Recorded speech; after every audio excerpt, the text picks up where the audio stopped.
होगा, और अगर सब मिलकर कोशिश करें तो रास्ता निकल सकता है। राजू के चेहरे पर एक उम्मीद की किरण जागती है। हाँ बाबा जी, अगर सब मिलकर काम करें तो हम पानी ढूंढ सकते हैं। हमने पहले कभी यह कोशिश ही नहीं की। लेकिन इतनी कठिन जमीन में नया कुआं खोदना आसान नहीं। मुश्किल जरूर है, नामुमकिन नहीं।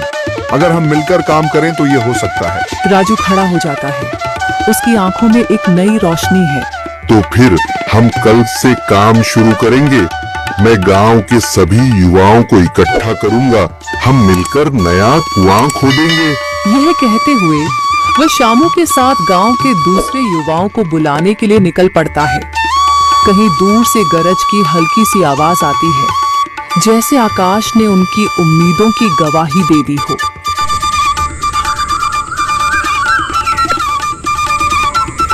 अगली सुबह राजू और शामू गांव के युवाओं को इकट्ठा करने निकल पड़े।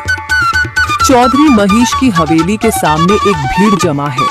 बाबा जी, संदरी, गांव के कुछ बुजुर्ग और किसान सभी मौजूद हैं। हम हाथ पर हाथ रखकर नहीं बैठ सकते। अगर अल्लाह ने हमें हिम्मत दी है तो हमें खुद पानी के लिए मेहनत करनी होगी। हम एक नया कुआं खोदेंगे। लेकिन राजू, क्या हमें यकीन है कि वहाँ पानी मिलेगा? बेटा, पानी जमीन के अंदर होता है, बस सही जगह खोदने की जरूरत है। हमने अपने बुजुर्गों से सुना था कि पुरानी नहर के पास जमीन नरम थी, शायद वहीं पानी हो। बाबा जी सही कह रहे हैं। अगर तुम सब यह काम करने के लिए तैयार हो तो मैं अपने कुछ मजदूर भेज सकता हूँ। धन्यवाद चौधरी जी, लेकिन हम सब खुद भी मेहनत करेंगे। यह हमारे गांव के अस्तित्व की लड़ाई है। संदरी, जो अब तक चुप थी, आगे बढ़ती है। हम औरतें भी पीछे नहीं रहेंगी। हम पानी लाने की व्यवस्था करेंगी, खाना बनाएंगी, ताकि तुम सब आराम से काम कर सको। यही हिम्मत चाहिए थी संदर। पूरा गांव एक नई उम्मीद के साथ कुआं खोदने की तैयारी में जुट जाता है। दूसरी ओर कुआं खोदने का काम शुरू हो चुका है। राजू, शामू और दूसरे युवा बेलचे चलाने लगते हैं। मिट्टी बाहर निकाली जाने लगती है। तेज गर्मी के बावजूद सब पूरी हिम्मत के साथ जुटे हुए हैं। दोपहर की तेज धूप जमीन आग की तरह तप रही है। गांव के लोग लगातार कुआं खोदने में जुटे हैं। हाथ छिलने लगे हैं, माथे से पसीना बह रहा है, मगर किसी ने हार नहीं मानी। महिलाएं पानी और सत्तू लेकर आती हैं ताकि पुरुषों को कुछ राहत मिले। हमें और गहराई तक जाना होगा। अब तक सिर्फ सूखी मिट्टी और पत्थर ही निकल रहे हैं। राजू, यह बहुत कठिन काम है। अगर हमें पानी न मिला। अल्लाह मेहनत करने वालों को कभी निराश नहीं करता बेटा। तुम सब अपनी कोशिश जारी रखो, पानी जरूर निकलेगा। हिम्मत मत हारो। अगर अब रुक गए तो फिर कभी पानी नहीं मिलेगा। सभी फिर से जोश में आकर काम में जुट जाते हैं, मगर सूरज की तपिश बढ़ती जा रही है और कई लोगों की सांसें तेज चलने लगती हैं।